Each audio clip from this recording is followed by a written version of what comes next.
सभी को मेरा नमस्कार। आज है 16 दिसंबर। तो आज के वीडियो का टॉपिक है पॉलिटी यानी भारतीय राज व्यवस्था। तो कल की क्लास में हमने भारतीय संविधान का गठन किस प्रकार से हुआ था उसके बारे में कुछ ही पाठ पढ़ा था। आज की क्लासेस में हम उसके आगे के बारे में समझेंगे, संविधान के का गठन किस प्रकार से हुआ। चलिए स्टार्ट करते हैं। यानी संविधान बात चली संविधान सभा के गठन की। तो संविधान सभा के गठन की हमने कुछ चर्चा पूर्वी क्लास में कर चुके हैं। इससे आगे की चीज हम समझते हैं कि संविधान सभा की पहली बैठक कब हुई। संविधान सभा की पहली बैठक 9 दिसंबर 1946 को हुई। क्वेश्चन पूछ लेता है कि संविधान सभा की पहली बैठक कब हुई। तो संविधान सभा की पहली बैठक कब हुई? 9 दिसंबर 1946 को। अच्छा, इसकी पहली बैठक तो हुई, लेकिन इसके जो इस बैठक के प्रथम अध्यक्ष कौन थे? तो प्रथम अध्यक्ष क्वेश्चन में पूछ लेता है। तो कौन थे? सबसे बुजुर्ग सदस्य थे डॉक्टर सच्चिदानंद सिन्हा। लेकिन ये कौन थे? ये अस्थायी थे, स्थायी नहीं थे। कैसे थे? अस्थायी थे। क्वेश्चन यहां से ही बनता है कि संविधान सभा की जो पहली बैठक हुई थी उसमें प्रथम अध्यक्ष कौन थे? तो डॉक्टर सच्चिदानंद सिन्हा। तो क्वेश्चन ये पूछता कि स्थायी थे या अस्थायी। तो क्वेश्चन में आप क्या लगाएंगे? अस्थायी। अच्छा, पहली बैठक तो हुई थी, लेकिन इसका मुस्लिम लीग ने क्या किया? इसका विरोध किया था पहली बैठक का। अब बात आती है पहली बैठक है दूसरी बैठक। तो संविधान सभा की दूसरी बैठक कब हुई? 11 दिसंबर 1946 को। कब हुई? 11 दिसंबर 1946 को, जिसमें डॉक्टर राजेंद्र प्रसाद को स्थायी अध्यक्ष बनाया गया। क्या बनाया गया? स्थायी अध्यक्ष। स्थायी अध्यक्ष बनाया गया और BN राव को संवैधानिक सलाहकार नियुक्त किया गया। क्वेश्चन यहां से ही बनता है कि संविधान सभा की दूसरी बैठक में दो अध्यक्ष बने थे डॉक्टर राजेंद्र प्रसाद, वो स्थायी थे या अस्थायी थे? कैसे थे? स्थायी थे। और डॉक्टर सच्चिदानंद सिन्हा अस्थायी थे। यहां से दोनों से क्वेश्चन मोस्टली पूछे जाते हैं, तो इसे आप अच्छे से समझ लीजिए। अब आती है दूसरी बैठक है तीसरी बैठक। संविधान सभा की तीसरी बैठक कब हुई? तो संविधान सभा की तीसरी बैठक कब हुई? 13 दिसंबर 1946 में। अच्छा, एक कथन जी ऑस्टिन ने कहा था। एक कथन जी ऑस्टिन ने कहा था। क्या कहा था? जी ऑस्टिन ने कहा था कि संविधान सभा कांग्रेस व कांग्रेस क्या है? भारत। अच्छा, संविधान सभा में कुल सदस्य कितने थे? संविधान सभा में कुल 389 सदस्य थे। इनकी जो भारत बंटवारा हुआ था उस समय तक 300 कुल 89 सदस्य थे। क्वेश्चन पूछ लेता है कि संविधान सभा के कुल कितने सदस्य थे।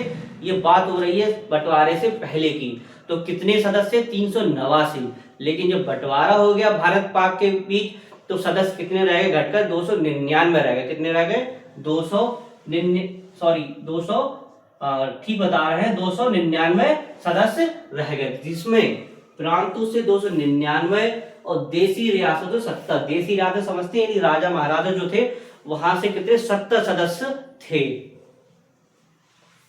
अच्छा, इससे पूर्व जो संविधान सभा का चुनाव जो परिणाम हुआ था उसमें कुल 296 सीटें थी, जिसमें कांग्रेस के पास 208 और मुस्लिम लीग के पास 73 थी और 5 अन्य के पास थी, जिसमें निर्दलीय की संख्या 8 थी।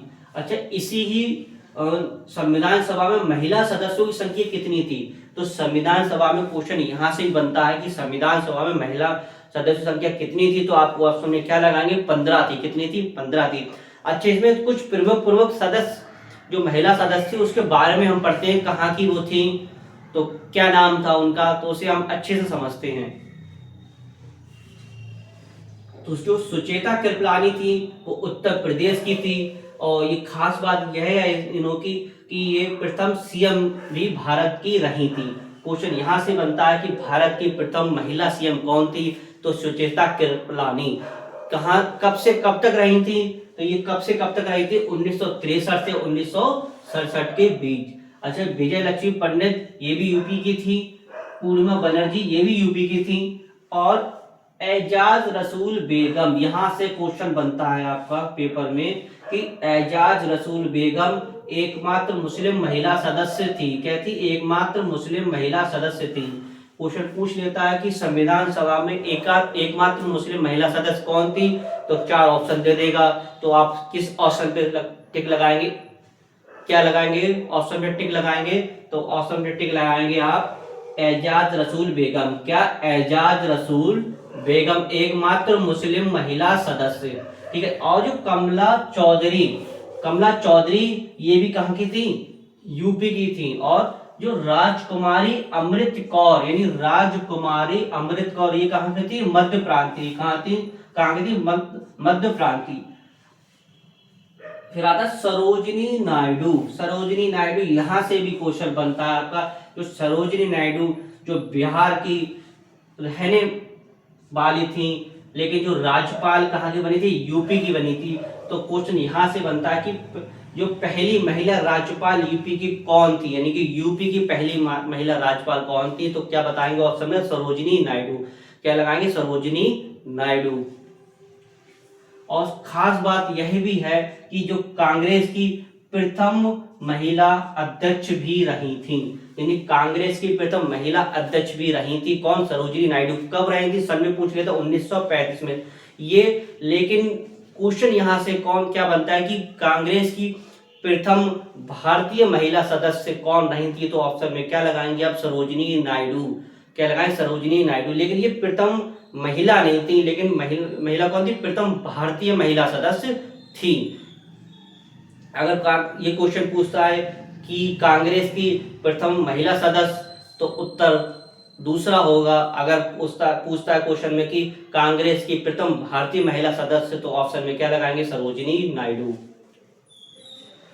अच्छा, हंसा मेहता ये कहाँ की थी? मुंबई की थी। अच्छा, अब बात करते हैं डॉक्टर भीमराव अंबेडकर जी की। तो डॉक्टर भीमराव अंबेडकर जी पूर्वी बंगाल से चुने गए, लेकिन भारत पाक बंटवारे के पूर्व जो बंगाल का क्षेत्र था पाक में चला गया, यानी पूर्वी बंगाल का क्षेत्र पाक में चला गया, जहां एम.आर. जयकर सदस्य थे।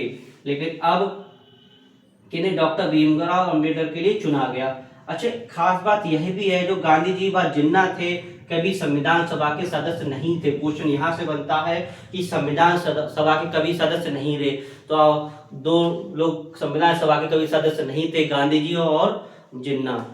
ठीक है, तो दो लोग आप लोग संविधान सभा के सदस्य नहीं थे, गांधी जी और जिन्ना। तो आज के वीडियो में हमने मोस्ट चीजें समझी कि संविधान सभा की पहली बैठक 9 दिसंबर 1946 को हुई थी। इसके अस्थायी अध्यक्ष डॉक्टर सच्चिदानंद सिन्हा थे।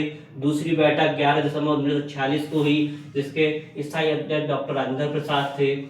अच्छा, संविधान सभा में कुल 389 सदस्य थे, लेकिन भारत पाक बंटवारे के बाद 299 हो गए। अच्छा, संविधान सभा में महिला सदस्य संख्या 15 थी, जिसमें मुख्यमंत्री सुचित्रा कृपलानी यूपी की भारत की प्रथम सीएम भी थी। एजाज रसूल बेगम जो एकमात्र मुस्लिम महिला सदस्य थी।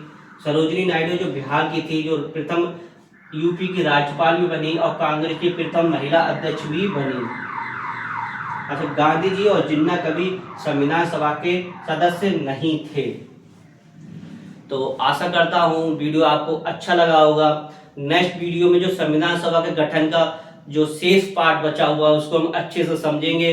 तो नेक्स्ट पार्ट के लिए आप अच्छे से समझ लीजिएगा, अच्छे से इसको रिवाइज कीजिएगा, क्योंकि हम इसको बहुत ही सूक्ष्म शब्दों में बहुत ही आसानी तरीके से आपको समझाएंगे। इसी के साथ वीडियो को समाप्त करते हैं। नेक्स्ट वीडियो नेक्स्ट टॉपिक के साथ मिलेंगे। धन्यवाद।